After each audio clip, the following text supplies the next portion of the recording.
Hey everyone, and welcome back to The Explainer. Today, we're diving into a deeply spiritual, absolutely incredible story that has quite literally captivated the world for millennia. We are retracing the epic journey of the ninth avatar of Lord Vishnu. We're talking about a path that goes from absolute, unimaginable royal luxury to ultimate cosmic enlightenment. It's a profound story of destiny, hope, and, well, true greatness. So let's jump right in. Seriously, I want you to just stop for a second and ask yourself something. What if you had absolutely everything the world could offer? I mean, unlimited wealth, absolute power, total luxury, and this massive, beautiful kingdom just waiting for you to rule it. Would you be willing to walk away from every single piece of it for a single truth? What kind of truth could possibly be so important that you'd abandon a perfectly flawless life to go find it? Well, that massive question is the foundation of our explainer today. Scene 1. A prince, born into luxury. Okay, picture this.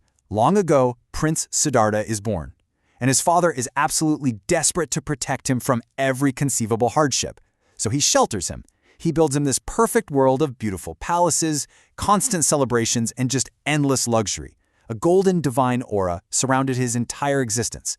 On paper, right? He had everything a human being could possibly desire. But think about what a palace really represents. It's essentially the ultimate human comfort zone. And yet, deep inside this perfect, beautiful bubble, Siddhartha felt empty. He felt this profound curiosity and this lingering sense that something vital was just missing. So that brings us to this huge, timeless question. Can wealth alone bring happiness? For Siddhartha, his internal realization was a resounding no. All the gold, all the music, the royal gardens, none of it could fill that void. He was really starting to understand that true happiness, actual fulfillment, had to lie somewhere out there beyond those heavily guarded palace walls. Scene 2. The Foresights. So, one fateful day, Siddhartha actually ventures outside those highly protective walls, and his carefully curated worldview is just shattered. He has 4 specific encounters. First, he sees an old man, then a sick person, third, a funeral procession. For the very first time in his sheltered life, he's forced to confront the absolute reality of aging, sickness, and death. It's unavoidable. But then finally, he sees a peaceful monk. Right there, amidst all that suffering and chaos, he sees someone who possesses this deep, completely unshakable inner peace. And you know, these 4 sights, they planted this incredibly profound seed in his mind. If suffering is an unavoidable part of life, is there a way beyond it?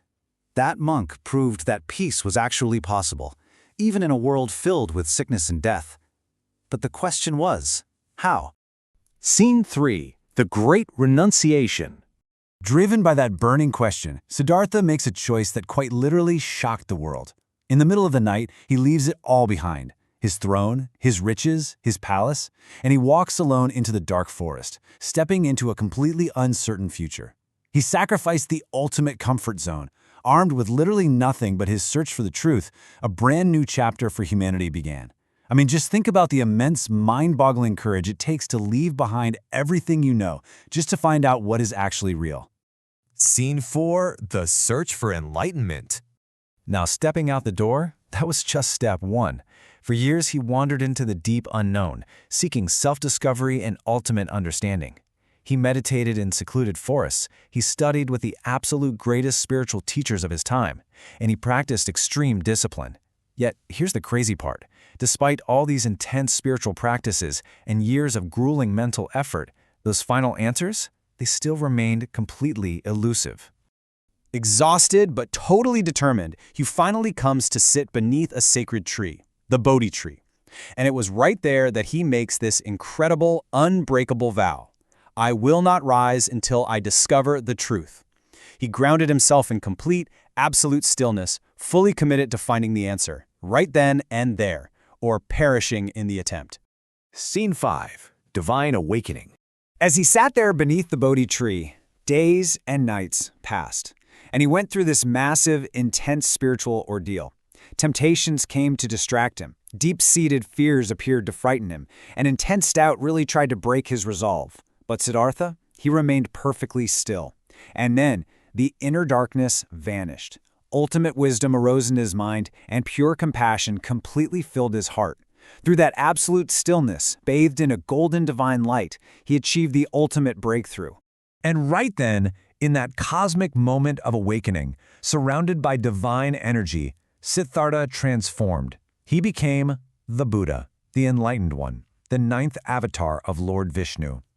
Let's just let that sit for a second. The prince who left absolutely everything had finally found the ultimate truth he had been searching for. Scene 6. Sharing the truth. Now, the Buddha could have easily retreated into the forest and just enjoyed this ultimate peace all by himself, right? But instead of keeping this profound wisdom locked away, he traveled across the land to share it with people from every single background. He gave the world 4 timeless pillars: compassion, peace, mindfulness, and kindness. These weren't just nice teachings. They were a profound, practical blueprint for transforming human consciousness. The ultimate moral. The legacy of the Buddha isn't just some ancient myth. It is a deeply personal lesson for us right here today. True victory is not over others. It is over our own ignorance, fear, and suffering. The ninth avatar's journey proves that the greatest conquests aren't fought on literal battlefields for power or wealth. Actually, when we finally understand ourselves, we conquer the very roots of our own suffering. Which leads us to our final thought for today. Peace begins within. Before you go, I want to leave you with this question. What is the palace in your own life that you're afraid to leave behind? And what ultimate truth might you find if you actually dared to step outside of it?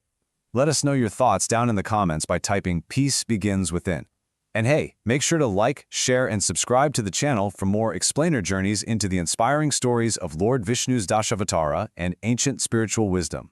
May wisdom, compassion, and peace guide your journey. See you in the next one.